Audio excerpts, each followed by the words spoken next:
We need to up our game and shit. We need to do comedy butt naked. Saying his goodbyes, his ruined eye socket off and his eyeball fell out. White women keep kidnapping us. Y'all seen The Blind Side? Aren't you glad we have that disclaimer? Oh, yes, it's gonna come in handy for this.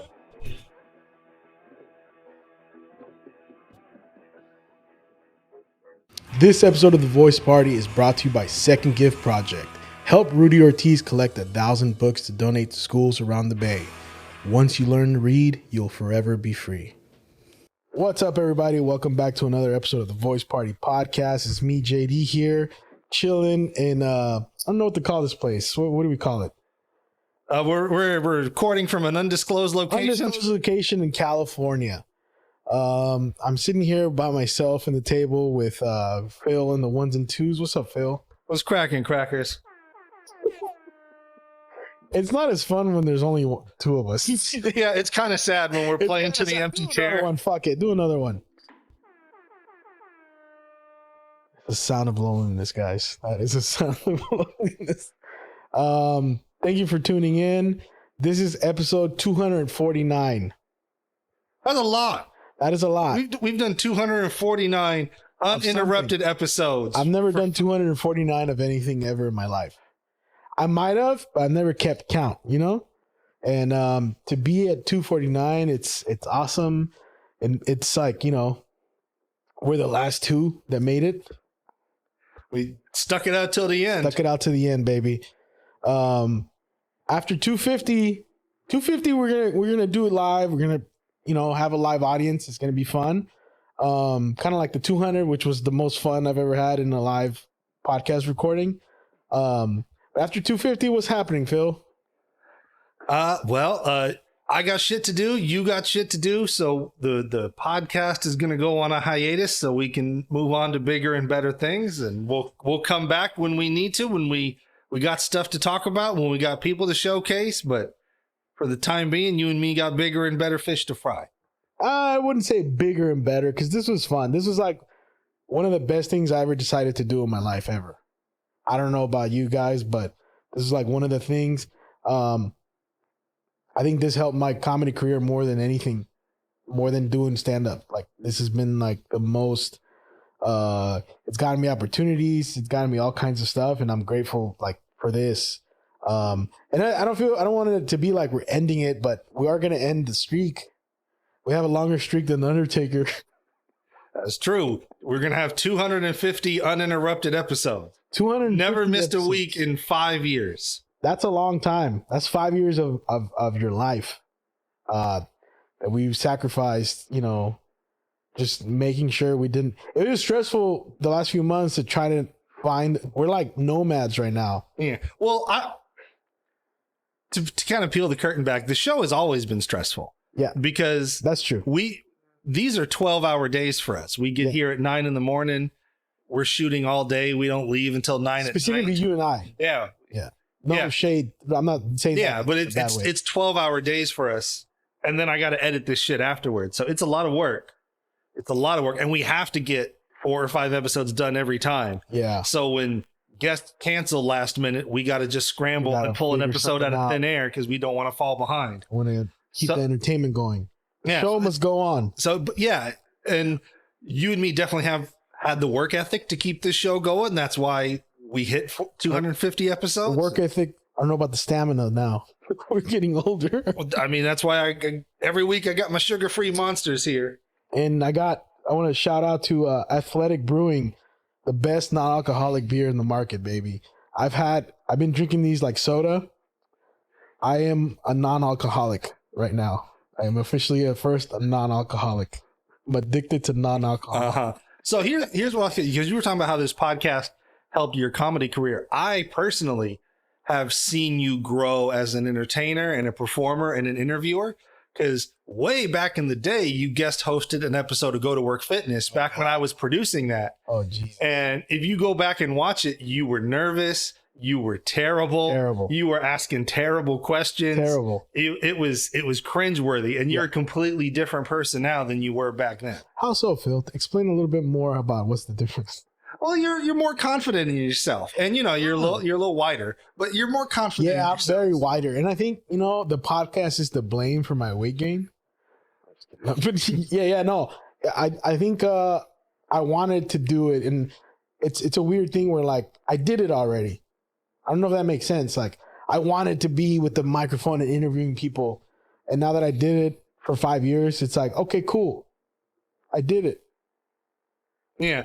Well, that's Not that I don't want to do it again. No, I get it. But that's almost like do you know who the Doors are? The band. Yes, Jim Morrison. Yeah. They did Morrison. they did the Tonight Show with Johnny Carson one time, and they were told not to perform. I think it's like "Light My Fire," Right? Yeah. because the lyrics were like questionable, and For the time. and they did it anyway. Yeah. And then I know the story. Johnny Carson got pissed and was just like, "You'll never do the Tonight Show again." And they were like, "Well, we already did the Tonight Show." Right. Yeah. Yeah, that's how I feel in a way. I wanted to have my own podcast, and I did. And then, I'm not saying we're going to go away completely, because I think we learned a new skill, I would say. Yeah. I didn't think this would be helpful. It's definitely helpful. I use this for like everyday life, like everything I've learned from podcasting, with just being a better listener whenever someone's telling me stuff. Being in an active conversation, going back and forth, and not just repeating. I don't know. You know what I'm saying? Like, it's made me a better communicator, and I've used that for like my jobs now. I've used it for comedy, and it taught me a lot about networking and trying to definitely. Yeah. So, well, like because you and me were talking about this before we were setting up. It's kind of like how TV has changed over the years. Because back in the day, a season of TV was 22, 25, sometimes 28 episodes. Not all of them are going to be bangers, because you got to crank out 26 episodes every season. Some of them are just going to be filler. Some of them are just going to be, we got to hit that number, whatever. We just got to crank something out. Whereas now TV shows are like 8 episodes, 10 episodes, 9 episodes for Stranger Things. I think the latest season that they had, like, that's an example. Yeah, but when you have shorter seasons like that, you can put more energy into them, and every episode has to hit. You can't have filler episodes. You can't. And they're have not all going to be bangers. Lackluster episodes. So. They're not all going to be bangers. And I'll say that right now. Not every Voice Party episode has been a banger. Yeah, because a lot of times we've had some crappy ones. A lot of times we're like, fuck, we need to find 4 guests for this Sunday. Yep. And a lot of times, we've had some great guests. We've had some not so great guests. There's some guests who've been back multiple times because they're really reliable. Yep. There's sometimes where it's like, shit, somebody canceled who lives nearby. Hey, you want to come through? And I know we don't have anything to talk about, but we have to record an episode. Yeah, because we also want to add a different perspective on the show. And, I hope it was entertaining for anyone listening, I hope you enjoyed it. You can go back. There's a lot of great shit in there. That's still relevant to whatever. What are some of your favorite episodes? If somebody was like, what's the 5 Voice Party episodes I should watch if I've never seen your show before? What do you recommend? That's a good question. I don't know, man. I really like the firefighter episode, the first one we ever did with that guy, Jose Rodriguez. That was one of the, because I know the guy, but I didn't know that, that's an incredible story, whether it came from a stranger or someone else. But that came from a guy I went to kindergarten with, and I didn't know that about him, that he went through all that, the fires, which I remember how scary it was when the fires were happening. So it was like, holy shit, I didn't know you, it's like I found out you were in 9/11 and it's like, you survived, like, whoa, tell me your story. Like, but I know you, And I think that's the, like, showcase to me, like, the power of a podcast is, when the cameras are on, I think certain people, they either get goofier than usual and they like become a character, or they know, shit, I got an hour. I don't know who's going to be watching this, but I want to make it good. So I'm going to do whatever it takes to do good and do a good, like, tell a good story, so that if somebody watches, like, this is me, and they showcase like every best part of the story. And I think that's one of those things that I was like, damn, okay, I know this guy. I didn't know he had all that. He was holding that, See, I feel that way about the episode we did with Andy Garcia, because you've known Andy Garcia for a while. He's done comedy shows. I've known him for a little while, not as well as you've known him. Yeah. But when we did the podcast, we didn't have any idea he was homeless and was living out of his car. And the whole conversation pivoted, and it ended up being one of my favorite episodes because of that. Yeah, same here. That's one of the ones that I didn't know. He went through that. I didn't know he was struggling at one point. I mean, I knew him way after that, but that was a great one. Figuring out new things about someone, because people don't just sit around and tell you, "Hey, I was homeless for 2 years." Like that's why I feel like this is cool, because it does get people to open up. I mean, it is like a showcasing thing, but it's also like, when the cameras start rolling, people want to say the most interesting thing about themselves. And sometimes it's things you didn't even realize like that person was going through. And I can't think of the top 5. Like I'm sure there's more that. Yeah. The most recent one I enjoyed a lot was Rob Edwards. That was fun. This was good. I think the one you and me did, where it was just you and me shooting a breeze at Rich City, where we were talking about like the YouTuber who killed his girlfriend and the Vince McMahon thing. That one was fun because like it was a really nice conversation you and me had, because normally when guest cancels, all we ever seem to talk about is movies. And I like movies, don't get me wrong, I make them, but it's nice to talk about other shit, like shit that actually matters. Right, and I thought we had a great conversation there. The Zach Porter episode from All-Star Weekend, that was great. That was great. I never knew who he was. I didn't listen to that music, but you read the comments and I'm still getting comments for that episode. That guy had a lot of fans, and it's crazy to see someone who had, Disney. Well, and all the comments are just like gratitude that now they have closure, because the band just disappeared without a word and nobody knew what happened. And now all these fans finally have closure. Right. And we were able to do that. The Sean Boyles tribute episode, both Sean Boyles episodes I really enjoyed. And especially, I really love his second one. We didn't even talk about comedy. We just talked about music for an hour. And that's one of the things why I want to keep this thing going in a way, like not saying I want to do podcasts anymore. I still want to do the podcast, and like stuff like that is what kind of, with like the whole Sean Boyles thing, you know, because Sean Boyles, when he passed, we had enough footage in the can where like that day I was able to cut together that tribute video. Nobody else, 3 episodes. Yeah. Nobody else was going to do that. Like, but we were able to do that. And that's something that's going to live forever. And people are always going to remember him now because of that. And that's what I like. I'm grateful. All that stuff's still available for anyone to watch. We're keeping that all up there. Me and Dave said, he posted it. I think I said it last time. I didn't want to be the one to post whatever. I'm not trying to plug my thing while, but he did share that there's 2 good episodes of Sean. Well, there's really 3, but there's Sean talking about, or just get to hear him talk about stuff he was happy about. And, it was, I think that's like, I get emotional like that. That really touches me, that like, wow, like one of my friends died. And if I want to go back and listen to him talk, even in his tribute episode, we played the voicemail he left. And, that's why I still want to do content. Just, you never know. I mean, one day we're going to be gone, and hopefully this is still up there for whoever's listening to hear what it was to be a podcast before the pandemic, during the pandemic, after the pandemic. Because that was when the pandemic started, a lot of podcasts started up. Yep. A lot of them aren't around anymore. Yep. Yep. When we started, we were just audio. And then when all these other podcasts came up, we were like, all right, well, we need to find a way to stand out from the crowd. So I do video production.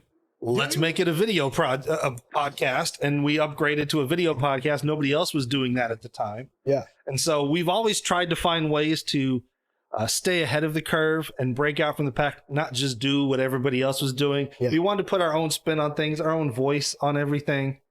And I think keep it entertaining. It's like, I will say this, sometimes it does feel, and I'm not saying anything bad about any guests or anything like that.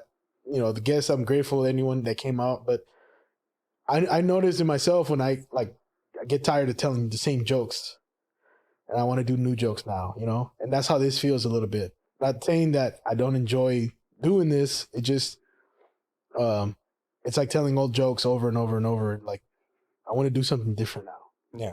And I've had this, we made some money from this, we've met a lot of people through this, I wouldn't have been doing these like last few things I've been doing if it wasn't for this. So I'm always gonna be grateful for this, and I'm not saying I hate this or anything like that. I just I think it's time to do something new. Yeah, because I mean, it is stressful making this happen.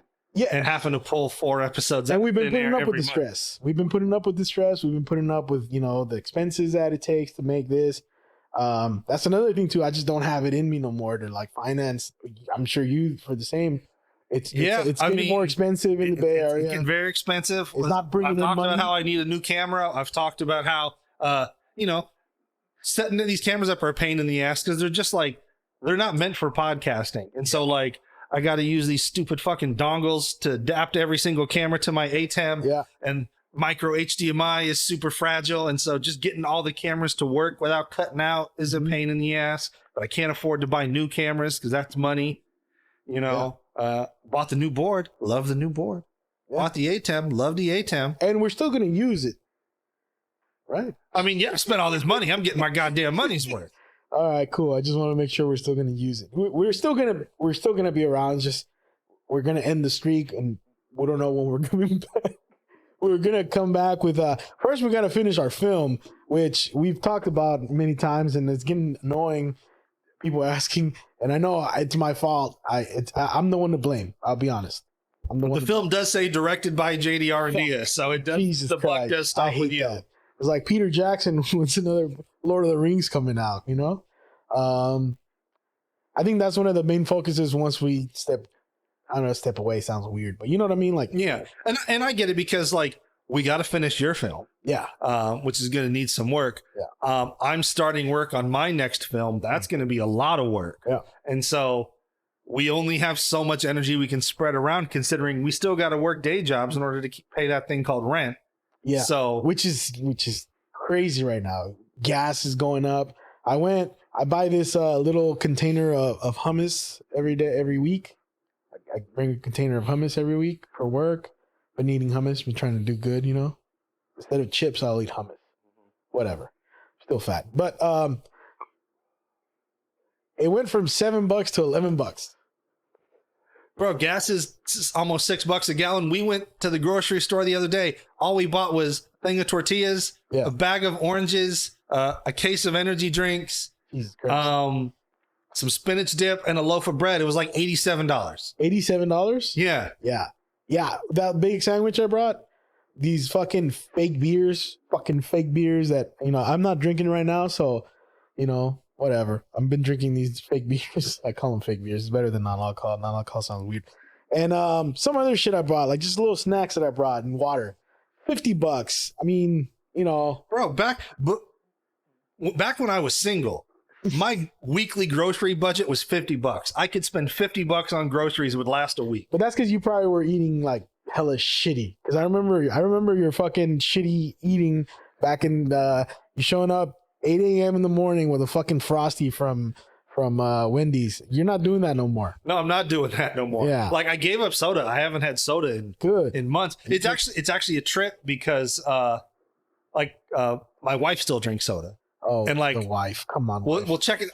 We'll check it out. Like I was cleaning up like after she had gone to sleep. Yeah. And like she had like a can of Coke and there was still like a good chunk in there and I hate wasting stuff. Mm-hmm. So I just like took a big swig to finish it off. I haven't had soda in so long. I was like, what the fuck? Is that how it's supposed to taste? That's not how I remember it tasting. You can taste the difference like when you haven't had soda in a while. You can I don't know what the fuck it is. Sorry. I haven't drank soda in a long time. Like I cut it off a lot. I've been trying to eat, and I somehow feel like I gained hella more weight. Bro, this is the healthiest I've ever eaten because I don't eat fast food hardly ever. Yeah. Like maybe once a week. Yeah. I'm mostly just eating at home. Right. I cut out soda. Yeah. Like I don't have like chips or stuff. Yeah, like yeah. I got a big jar of peanuts. That's what I snack on at the house now. Yeah. Right? And I still haven't lost any goddamn weight. I'm still the biggest I've ever been, eating the healthiest I've ever eaten. Here. I've been trying to eat like more greens. I don't know if it's the stress that's killing me or something, but like I feel like I'm inflating. And this is not healthy either. I'm still drinking, But I was gonna say, do you know, but I know you do. Do you know how embarrassing it is to not have any idea how to lose weight when I made a weight loss film that you can buy on Amazon Prime? Oh my God. That that still is like the thing that haunts me. It's like the biggest I've ever been. Someone said it on a show the other day. I forgot who, when after I finished my set, and then he's like, by the way, you know, he's in a weight loss documentary, and everyone just laughed. Like, no, for real, it's on Amazon Prime. This was like Wednesday. And then I was just like, fuckers. Like, that's not supposed to be funny. People ask about part 2. I don't know if that's fair. That's not fair. Well, see, here's my thing. Like, on the IOP Video YouTube channel, I did a video where I like went through Unhealthy Comedian and just kind of like nitpicked it and pointed out things that I don't like and things I wish I could have changed and things I could have done better. And like, it's an okay film. It's not a great film. I'm still proud that I made it, and I made a film. I don't know a lot of people who can say that, right? But like, it did always kind of bother me when people would be like, oh, Unhealthy Comedian 2, and had all these ideas for more like comedian overweight weight loss documentaries. And I'm like, look, I can do more than just failed weight loss documentaries. I would like to do more than just failed weight loss documentaries. My next film is a narrative film. It's not a documentary at all. Like, I love documentaries, but that's not all I want to do. I can do other shit. Right. Yeah. And I'm not saying I don't say it anymore that I have a weight loss documentary, because it's like, you know, as soon as I say it, they look at my stomach like, you know, were you fucking 800 pounds before? What's going on? You know, it's like, God damn it, this is the after. I gotta see the before. Right. Yeah, like, did you fucking lose a twin? Like, what's going on? Yeah. I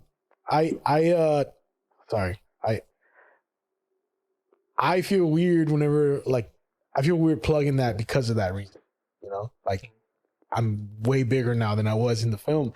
Looking at the film, if that was the after, it was like, good job. See, I feel similar, but for different reasons. Like, I'm still very proud of Unhealthy Comedian, but I always kind of hesitate plugging it to people because I do video production for a living. I do filmmaking. Mm-hmm. But when you look at that film, it was kind of thrown together. And I talked about that on the video I did on my YouTube channel, because when we started it, we didn't know it was going to be a feature film you could stream on Amazon. We thought it'd be like a throwaway thing on YouTube. So I didn't shoot it like it was a movie. I shot it like it was a throwaway thing that would end up on YouTube. So it doesn't look that great. Right. And that's why I kind of hesitate showing it to people, because I'm like, look, I'm not going to win any cinematography awards. Yeah. Like, if I knew this was going to be my first feature film, I would have put way more effort into this from the beginning.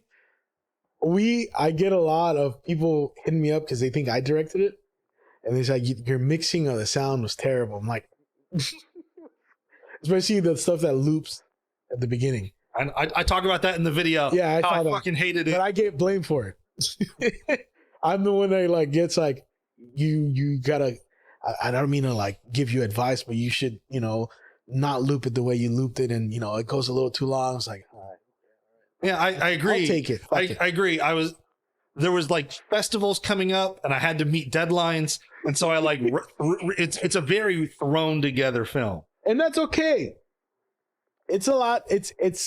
We learned a lot from it. We learned a ton from it. Yeah, and that's why I wanted to do the second one. Yeah, we're taking what we learned on that and applying it to your film and my next film, which will be way better.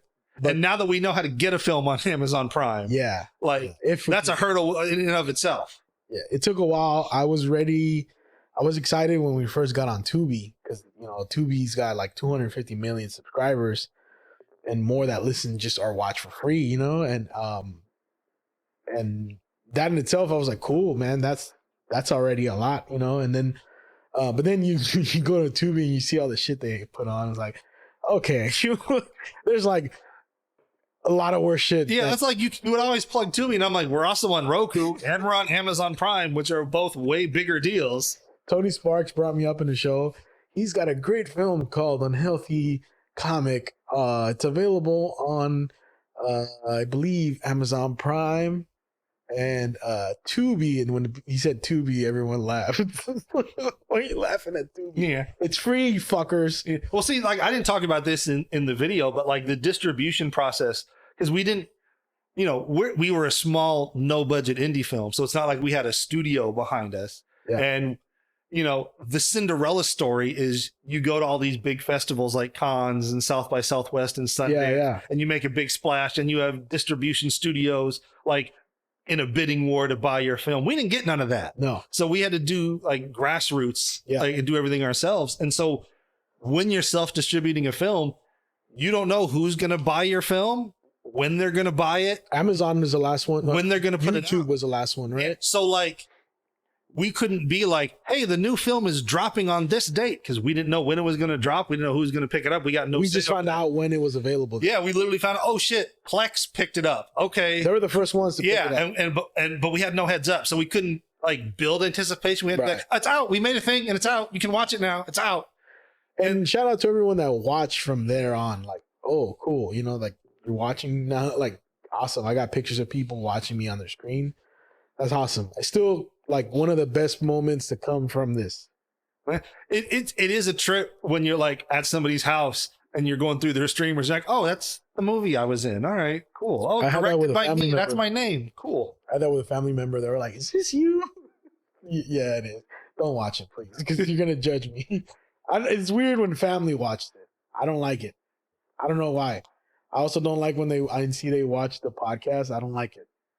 Do you feel that? Yeah, I have some people, like I told you, like my dad watches the podcast. Your dad just like hella posts. I know he did. But like I had one friend tell me that they watch every week, but he was like, you don't really say much. And I was like, yeah, I'm the guy pushing the buttons. I can't really engage with the conversation because I need to focus on what I'm doing here, because people talk over each other and people talk fast, and I got to try and cut and keep up with everybody while they're talking. So I can't be engaged and invested in the conversation because of that. So yeah. What's one of your best moments from the Voice Party, Phil? Would you consider that music video like the first time ever? That's not Voice Party related. Yeah, but we talked about this. I think that's what kind of birthed the Voice Party, is like me and Joaquin, we were doing a show called Frosted Mini Fears. I'd been doing that show for years. I missed that show. I really loved doing that show. But we were doing a music video, but it was like a movie music video. Like the music video was a story.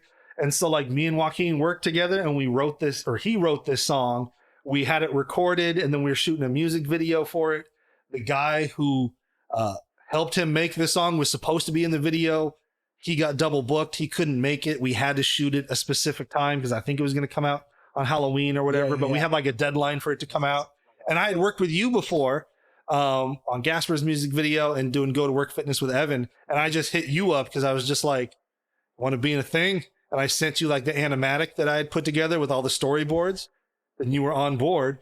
And then you saw what a well-oiled machine we were, because I've been doing this for 15, 25, forever. My whole fucking life I've been doing this. And you saw how like well-oiled it was. And then you're like, hey, you want to do a podcast? And I'm like, I have all the equipment to make a podcast. Sure. Yeah, I figured like I might as well shoot my shot. Like, you know, because I've always wanted to have what we had. Well, that's a trip to say it. Yeah. Well, here's the thing. You and me have very different skill sets. I'm great at the behind the camera stuff. I'm great at the technical stuff. Yeah. You know, I'm great at making shit look like a movie. Maybe not right now because we're in a small space and we have all these other restrictions, but like I'm good at the technical side. I'm not very much a people person. I'm not a very good conversationalist. And I think that's changed over, it's hard for me to like network and engage in people. And you're the opposite. You're great at talking to people and getting people to open up, and you're very engaging. You have a very captivating personality. And so you put those two together and we were able to make all this. But I will say that that's changing you over the years. You're a very articulate speaker. And I think over the years, you've kind of like softened up a little bit, where you're not just joking all the time. Because you had a problem like that a little bit at first, right?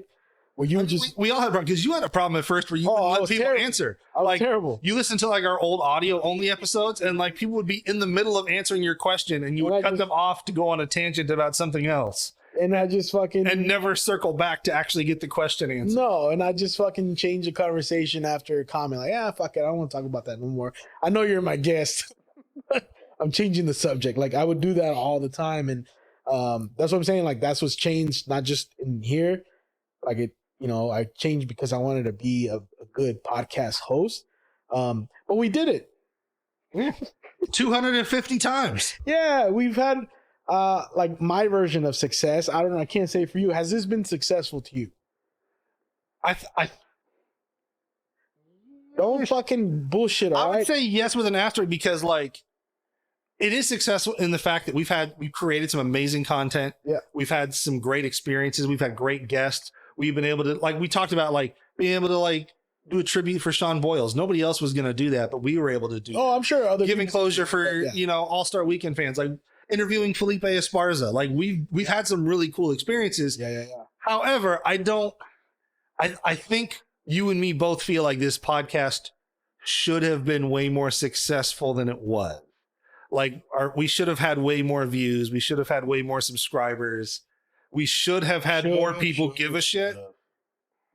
I think sometimes I live in the should have. You know what I mean? Yeah. Like on the one hand, like I don't ever want to be one of those filmmakers or content creators who just creates content for the algorithm. Yeah, because Fuck the algorithm. I just want to make cool shit. And I rather, on that topic, I'd rather not make it if it's gonna be. Yeah, like I not just my want to make turn. cool shit. I don't want to have to worry about algorithm or cancel culture or being politically correct or just any of that stuff. I just want to make cool shit. However, it would be nice if more people saw that cool shit. Yeah, no, and I think that's the thing that, like, I'm kind of like, I give up the whole fight of making this shit. Not that I don't want that. I always wanted to make this thing get more likes, more views.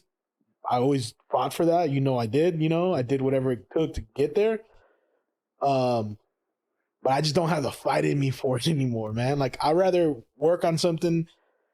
I'm not saying I don't want to do this anymore, but I don't want to just because we've make an episode for the sake of making the streak thing happen. Yeah. Because we were really focused on releasing a new episode every Monday. Like, I get that, and it helped, but I just, like, I don't have the fight in me to keep doing episodes for the sake of doing episodes, to keep putting stuff out there. And there's all these like little rules with the whole algorithm thing, which I don't think really applies to us too much, but it doesn't get us what we want. And if we're not getting what we want, then let's just focus on doing fun projects that don't kill our wallet, our energy, our weekends once a month.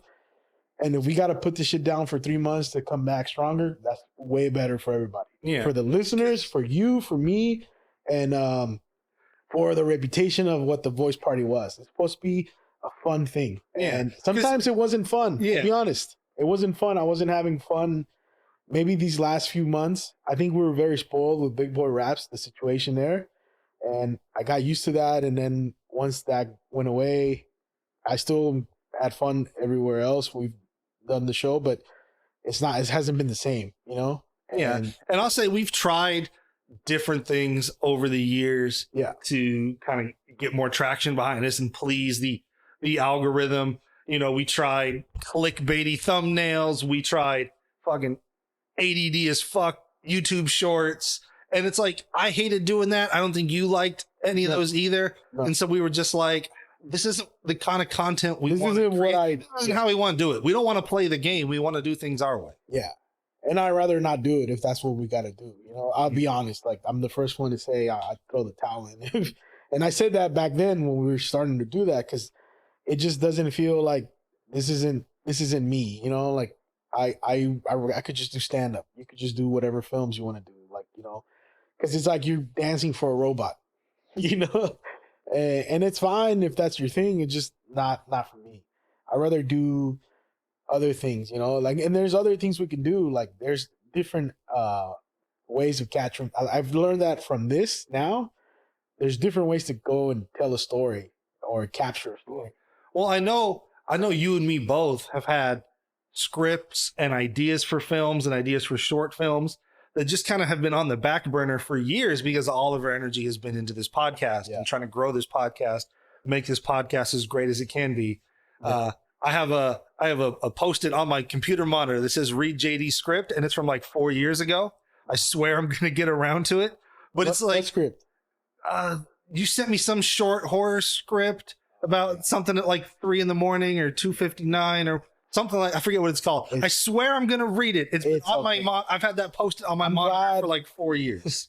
I'm glad I put that away, because there's stuff that I can't really elaborate on in that I now see like it's probably not cool to tell certain things. So because it's like some real stories. So I just, yeah, but that's why I feel like, maybe this is a good time to put this away for a while too. Yeah, so we can refocus this energy on all the other stuff we want to do that's been on the back burner for a while.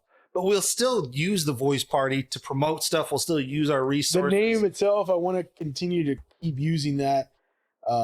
Whatever plug, use that to plug whatever. And like I said, we'll still probably do episodes, but we'll do less filler episodes. Like if we meet somebody cool with a cool story, hey, let's do an episode about it because this is cool and we should put this out here, as opposed to cranking out an episode every week because we have to. Pimping out the Voice Party, for the sake of creating something. I don't want to do that. You know what I'm saying? That's what it felt like. We're pimping out this thing, and especially now that when you get, I'm about to hit 34 soon. I'm feeling my age now. Like it's not, things aren't as easy anymore. We talked about. Well, I was telling you, and I was telling my wife that like the other day I like slept wrong and messed up my knee, and like my knee felt like it was bruised. Like every time I would walk or like bend my knee, it felt like the actual knee was bruised. It's just because I fucking slept at a weird angle. It's weird. And like last night, I woke in the middle of the night with my back killing me, and I'm like, I jumped off my roof and was fine, but now I sleep wrong and my back is killing me. Make it make sense. Yeah, that's how I feel with my, not just like my body. Of course, that's a whole, a mess in itself, but just, like it takes a lot more. I'm not saying it feels like a waste of time, but sometimes it does. You know what I mean? Like sometimes I feel like, man, this was a waste of my time. I could have been resting. Not that I ever regret. I just want to make that clear, but you know what I'm saying, right? Like I could, like, I do this new thing on stage where I thank everyone for coming out, because I know how much of a chore it is to go out as an adult. Like, fuck, if you decided to come out here instead of staying in your pajamas at home, God bless you. Like that's how I'm feeling towards the audience. Is not like a fucking gratefulness that I have. And I don't know if that's just me getting old, but I'm that's how I feel about everything. Like there's got to be something in it for me to go out. Yeah. So let me ask you this: looking back at the Voice Party, do you think having 4 co-hosts was too much? We didn't have no, because we had more than 4. How many co-hosts? We had a lot, but I mean, like for every episode, it would be like you and 3 other guys and me and a guest. Yeah, do you think that was too much? That was a lot, but also wanted to experiment. And that's what was part of this whole thing, is experimenting. And it did feel like a lot. It wasn't, it was fun though. It was fun. And that's what I wanted to have. I also wanted to make this thing a fun round table discussion, and I think when we got to 4, it was too much, where it was like, okay, we're not even talking about the same thing that the guest is talking about. Everybody shut the fuck up. And that's where I'm glad the herd thinned itself out eventually, but sorry to the listeners if you ever tuned in and it just was sounding like chaos, because sometimes it did. And it was just like, hey man, you cut the the little side conversations that would happen. Shout out to Marcos. It's one of those things that, because I noticed it when I watch other podcasts that have 4 or 5 people in the table, and it just, it's too much. But I don't know. Maybe I'll ask you. I feel like there's too many podcasts. There's a lot. And I'm at the point where like, I follow a lot of podcasts on Spotify, but I only have so much time. Yeah. So I only listen to like 2 or 3, and there's a bunch I haven't listened to in years. Yeah. So yeah. And a lot of them go away. I noticed that too, which is why I wanted to be consistent and be on there. I love that we were able to do it for 5 years. Literally, it's been 5 years. So I'm glad that we held on tight, Yeah. Well, that's because we talked about the algorithm. People are always saying, post consistently. The algorithm likes consistency. Well, we fucking did that for 5 years. Yeah. It only got us so far. Yeah, but there's more we could have done, and there's still more we can do. It's just I don't want to do it right now. I'm sure we can get there if we do all the things, but I don't have that dog in me no more. I'm pretty I think like it's not like I'm tired of doing this shit. I just think, oh, we did it already, man. You know, like we dug a hole. Now let's put the casket in and cover this shit up. We'll be back the next time someone dies. You know, I don't know. That's a good analogy. I mean, that's pretty dark. grim dark. It's pretty grim. Yeah, my bad. I'm sorry. But yeah, I have a lot of fun doing this. I think this is like it's been weird, but this has also been like a way. I've always like I've always been chatty. You know, I always like having good conversations, but doing this also like it got me to really just kind of sometimes share the stuff that's deep inside my brain that I never would have shared. Yeah, we got to have some really like deep conversations about subjects that like, how often are you hanging out with somebody and you talk about like your biggest life regrets and your own like insecurities and things you're self-conscious about, and that's all stuff we talked about on here. And I will say this, I don't know if you want to talk about this, but I think we've both been through like a lot of stuff since we started this, personal stuff that we came in and like just had to show no emotion towards some of it. I know like I'll say this because he shared it, but like Joaquin came in, you know, like a few days after his grandpa passed. And I don't know if you want to. Yeah, and I mean, my mom passed away. Yeah. It's still business as usual. Yeah. So how do you feel now? Like, and honestly, I felt bad when like, to add to that question, when like, you know, we found out your mom passed. You know, I remember the day I found out. Is it okay if I share? Yeah, go ahead. When Teresa called me that, you know, that it happened. And I remember coming in, we came in like that Monday after, or that Sunday after, we're just like, you sure you want to do this, man? Like, we can take 2-3 months off. I've always been open for that, you know? And you still wanted to come through. It was like, all right. Like, how do you feel? Like, how's that? Well, feel? I mean, I didn't really have a safety net growing up. I couldn't rely on mommy and daddy to pay my bills for me. For sure. Like, my dad put a roof over my head when I was in college, but that was about it. Like, I still had to like pay my own cell phone, my own car insurance. I had to put gas in my car. My dad wasn't going to do any of that. He'd feed me occasionally, but that wasn't always guaranteed because he had his own thing. He was like, you can stay here, but I'm doing my own thing. You got to do your own thing. And it like forced me to grow up. And so I've always kind of had this work ethic where I'm like, well, the bills have to come first. I got to do whatever I got to do to make sure I'm at work every day and these bills are getting paid. So because of that, I'm really good at compartmentalizing things. Right. So like when that happened, I was like, okay, you still got to go to work. Yeah. I'm like, we still got to go to work. I'll put this aside for a little while. I'll deal with it when I have some free time. Right now it's time to work. And I've always kind of been that way. Whenever something is going on, I'm like, well, when I have free time, I'll deal with that. Right now I got to work. That's my top priority. I'll deal with that later. So you never took time off work? No, I mean, I took some time. Yes and no, because I have a hybrid job, so I can work remotely. So it's like, did I take time off of work? Maybe, but I still had my laptop and I was still answering emails and I was still working on shit when I was like up in Oregon helping my brother get like affairs together. Because I pictured your version of taking time off work would be like, okay, yeah, you get a full week off work paid for bereavement. But in that week, you'd be like, oh, I have this whole week off. What do I want to film? And, you know, like I pictured that's what you did in your bereavement. Like you're filming lucha shows since you have the time. Well, like, cause my thing is I always want to be productive. When I'm not productive, like it stresses me out. Like there are times where like, which is a problem though, you know, I think that's a problem. But I mean, there are times where like, you know, pretty much every day I'm like, all right, I got a meeting at 9. It's going to be over by 9:45. I got to do this. Got to do this. By 12, I'll take lunch. I'll be done by 1. Then I got to do this and I got to do this. You wife gets home, I got to dinner. And so when stuff takes longer than I'm planning, then I get stressed out because I'm like, oh my God, I only have 6 more hours. I got all this stuff I still got to do. And then I get stressed trying to be as productive as possible because I know there's only so many hours in the day and I have a lot of shit to do. I hate wasting time. You consider catching up on rest as productive? I think that's my new productiveness that I consider. You think? If I'm not booked on anything for whatever day, a Friday night, I think it's productive for me to go home and catch up on my sleep and that's, I mean, or eating a salad, you know, doing something healthy.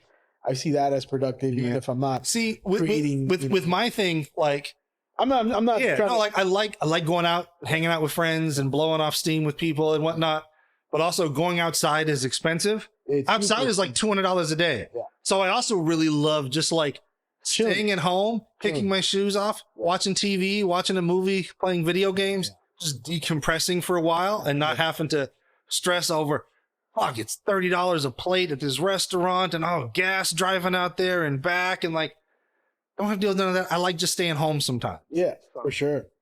No, and as far as, you know, like, do you notice like you work any, like, I don't know, just have you grieved?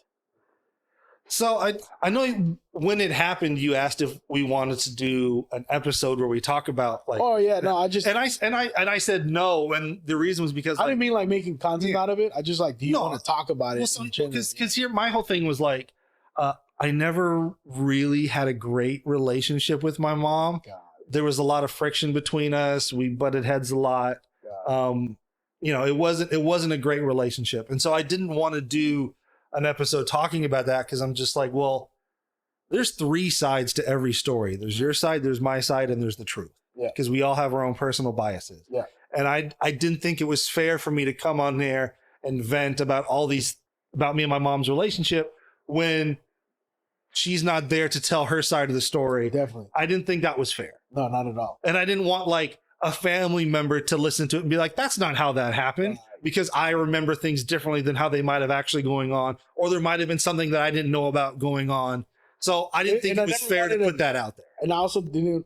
I feel bad because I didn't really want to do content. I just wanted to. I think originally I just wanted. We talked, you know, and like, I mean, if you want to announce, that's whatever. I didn't want to be like, ooh, something spicy happened in your life. Let's make content about it. Like, that's not what I had in mind when I brought that up, you know, because I never want to cross any kind of line like that, you know. So sorry if that. No, I totally get it. And you've never been that way. That's one thing I'll say is you and me have been very like accommodating when it comes to like the guests we've have on here and the content we want to create. Like, you know, before we start rolling cameras, we always ask the guests, hey, is there anything that's off limits? Is there any topic you don't want to talk about? Let us know now, because we don't want to steer the conversation in a direction you're not comfortable going. And we've had guests who were like, hey, I said some things in the heat of the moment. Do you think you can cut that out? And even though it's kind of annoying on our end, like, we still have had no problem doing that. Yeah. Like, we always wish the guest would tell us right away, not when the episode is out, because there's nothing we can do once it's out. Right. But, yeah. Is there I'm totally changing the subject now, you know, how much footage of voice party stuff that never came out or that's not, do you have, like, that's maybe stuff that we record? Because we don't just start recording when you see the episode starting, whoever's watching, you know. There's like a lot of fuck ups beforehand. There's a lot of stuff that's going on before. everyone making fun of Corday. Everyone making fun of Corday. Specifically, whatever. That's not even a lisp. That's like a whole other thing. But how much do you have? Like, you have there's some stuff you hold on to stuff? So I save some stuff, but not everything, just because hard drive space is a premium. Like, I only got so much space on my hard drive, and I've had to buy new hard drives just for all the voice party stuff. So I'm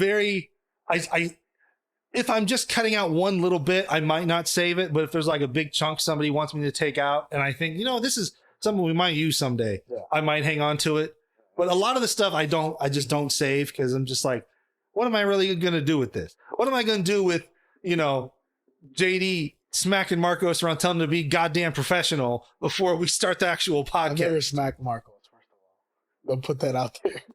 You look like an abusive. Metaphorically. People already think we're dating, so don't say that. That's a whole other story. Yeah. But I save some stuff, not everything. Okay. All right. Yeah. Well, what's been something you're definitely not gonna miss about doing these episodes? Fucking irresponsible ass guests who can't show up on fucking time. Holy shit. Not just guests. Well, like, You want coffee? no, I'm okay. But like, so here's what I'll say. I'm not going to say who it was, because fuck this guy.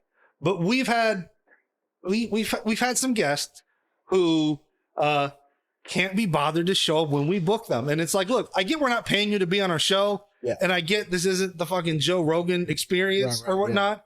But we got here at 9:00 this morning, and this podcast has a lot of goddamn work for us. Can you show us some fucking respect and be on time? Jesus Christ. Part of me also is like, you know what? Oh, like no offense to anyone that tells me this. I've explained to some people, like, we only do it once a month. Oh, just do it next Sunday. Like, nah, there is no more Sundays, bro. Sorry. Well, also, like, there's no more Sundays. I'm not going to say his name, but we had one guest, and you know who I'm talking about, who was a fucking hour late, and I was so fucking livid. I was like, fuck this guy, because that's not fair to us. That's not fair to the next guest we have booked who's going to be on time. Like, if you're going to be that late, let us know. Like, if we book you at 12, like, you should be letting us know at 11:45. Hey, I'm running a little late. Is that okay? I appreciate, on the whole different energy, I appreciate everyone who was on time, who reached out and then had a great episode. Like, thank you to everyone with a great work ethic. Yeah, thank you to all our responsible guests. Fun guests, and you know, I loved every second of, you know, recording. There's some episodes where I wish it never ended. Yeah, and there's some episodes we couldn't wait to end. Oh yeah, and there's some guests who were just like, we are never having you back. Holy shit! But that's all part of like anything, you know. Just like you're gonna have shitty films, you're probably still gonna have a worse film than Unhealthy Comedian. Not that it was bad. I don't know. I don't know about that. I'm just saying, it might be the biggest flop ever. You might have horrible shit. I'm gonna probably have a horrible bomb soon. Like, I think that's just part of creating shit. Like, especially when you're collaborating with people, and I want to make this like clear. I think that's another thing too, is when you go into anything with somebody. We've heard about this experience firsthand with a buddy of ours who collaborated with someone, and if your work ethics don't match, there's going to be problems. I think, I'm not saying I don't want to collaborate with people again, but going forward, whatever things we do, it's mostly, as far as like this, mostly going to be this team in collaboration with whatever, because if we're going to depend on all 5 Power Rangers to come through and only 2 of us come through, it's just Alpha and the Red Ranger. I'm just, do you know what I mean? Like, yeah, no, because that's my thing, is like, even if like, because I've even done like films and short films and stuff where it's like people are donating their time. I'm not paying like actors, like I'm doing it as a favor, and I get that, and I get it, you're not getting paid. Please be respectful and be on fucking time, because this is a lot of work and we all have other shit we got to do. I appreciate you coming. I appreciate you wanting to help. Appreciate you donating your time, but please be responsible and show up on goddamn time. Please be respectful of our time. Like, I cannot stress that enough. Like, the only times I've ever lost my shit around you guys about this podcast is about guests who can't be bothered to show up on fucking time. And I get it. We're not paying. It's like, but I don't want it to sound too like, I get you where you're coming from. I don't want to sound too like, you got, that's not at all. The energy is just, you know, a lot of planning goes into, you know, into this. And it's just like, if you go eat at a burger place and then the fries come an hour before the burger, like, what the fuck? Yeah. Well, also, like, if we book you at 12 and it's 1:00 and you're still not here, it's like, well, we haven't had lunch yet. We were going to have lunch after your episode because we have a guest at 2. So now we're not going to be able to have lunch until at least 3 or 4, but then we have another guest after that. So you've just fucked up our whole day because you couldn't be bothered to be on time. And that's why going forward, I want to make, like, you know, we're still not going to talk about what's going to come after, but I think there's going to be new ways of kind of eliminating that problem, you know? And I'm like, I don't want to end on a bad note because it sounded like we just... Yeah, well, no, we have to talk about some... We've had highs, but we also got to talk about the lows. The lows make us appreciate the highs. Yeah. And some of the best stuff has come from people canceling, you know? Some of the best stuff has come when it's just no guest showed up and it's just us. So I'm always grateful for, you know... I've had bad weeks. I've had, you know, stuff like deaths happen while we were in the process of this thing, and coming here has been like a form of therapy in a way. Not that I wanted to treat this like therapy because it's still entertainment at the end of the day, but I wanted to, I kind of, it became a form of that because, you know, you go all week working, you know, sometimes with you have a dialogue you have with coworkers that's not really, you know, cathartic. It's just work shit, you know. And with family, even I noticed that even with family, you kind of just sometimes are there in each other's presence, but we're all on our fucking phone, you know. And so coming here, it's like this is straight up just communication, like straight up. This is all we're doing, and it brought a different like, oh man, I get to talk about this one thing that I'm noticing at work. It's changing it in me, and I'll always, and I maybe this is gonna like advice that I'll have for someone who is thinking of starting a podcast. If you're a young person starting a podcast, fucking do it. Like I 110% suggest anyone, really, not just young people, but specifically young people, because you can go back later on when you're older and see how much you've grown in as a person. I'm not saying I'm perfect or anything, but I can see how much I've changed my communication style. I remember, you know, like being in like a really tough situation in my life that I can go back and look at now and like, oof, it has perspective. And that's one of the things I'll always be grateful for, as long as YouTube and whatever can allow our platform to be on there, you know, on all these places that we're on. I can always like look back and to a time when I was younger, when I was changing from a 20-year-old to a 30-year-old. And that period, a lot of things have happened in that period, you know, even though it's not that long of a time. I was like 29, 28 when we started this. So I'm 30, I'm about to be 34. So it's been a long time. And I can go back and look at how much has changed in my life. There's been a lot of different things that have happened, a lot of new opportunities that I've hopped on because of this. And it's always going to be there for me to look at like, whew,